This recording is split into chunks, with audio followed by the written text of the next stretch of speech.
Pode trazer esse conceito para a gente? A Bíblia Sagrada, ela relata, já no Antigo Testamento, no livro de Jó, no capítulo 7, e o versículo 9 e o 10. Tal como a nuvem se desfaz e passa, aquele que desce à sepultura nunca tornará a subir, nunca mais tornará a sua casa, nem o seu lugar jamais o conhecerá. Então, pegando um pouco da palavra que nos falaram, a questão de a Bíblia não nega essa manifestação.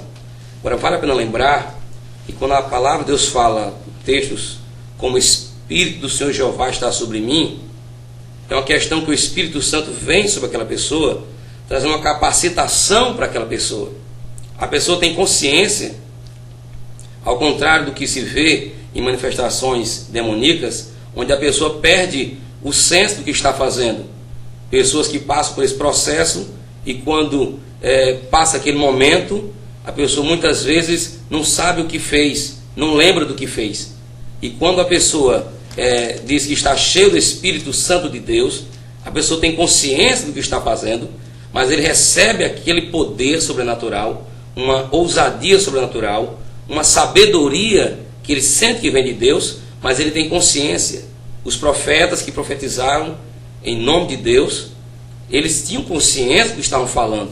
Então a sua mente estava orientada por Deus, o seu corpo estava cheio do Espírito Santo de Deus, mas ele não estava ali possuído por o Espírito, não é? O Espírito Santo estava ali orientando a ele naquilo que ele deveria falar, em como ele deveria agir em determinada situação. Então o que a gente percebe são pessoas em que tem medo de quando se fala desse assunto, não é?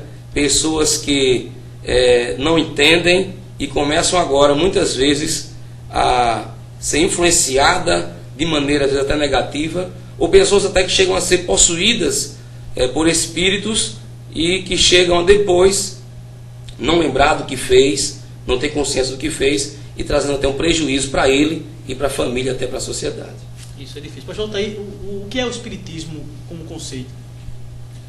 O Espiritismo se autoafirma como uma miscelânea de religião e ciência. É uma visão, podemos dizer assim, racionalizada da fé cristã. Parece que é uma tentativa no Espiritismo de conciliar o que se tentou ao longo da história, razão e fé.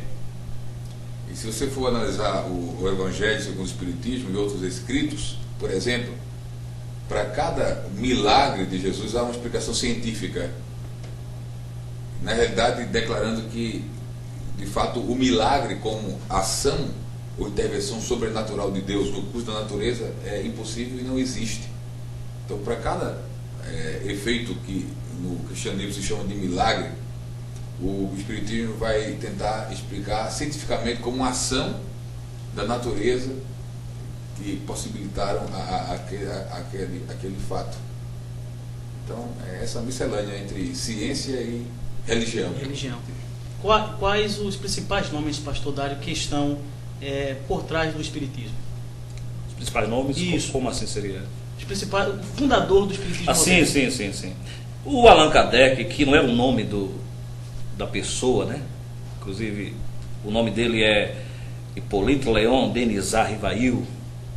E segundo a história diz, a biografia de Allan Kardec, que ele, numa sessão espírita, um espírito até descendente dos druidas, da antiga Gália, disse: você tem que assumir este nome a partir de hoje.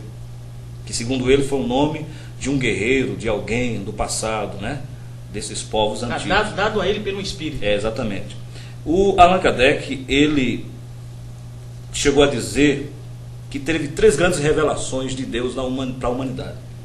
A primeira veio por Moisés, a segunda veio por Jesus, e a terceira e última revelação de Deus à humanidade seria através dele, ou desse espírito chamado Allan Kardec, dessa pessoa que nós falamos aqui, citamos o seu nome. Então, ele se colocava na posição muito elevada, né? É interessante que os mentores de seitas, os que criam ao longo do tempo, seitas, eles sempre arrogam para si uma posição, né, pastor Altair, de grande destaque. Então, ele colocou-se na mesma posição de Cristo e de Moisés.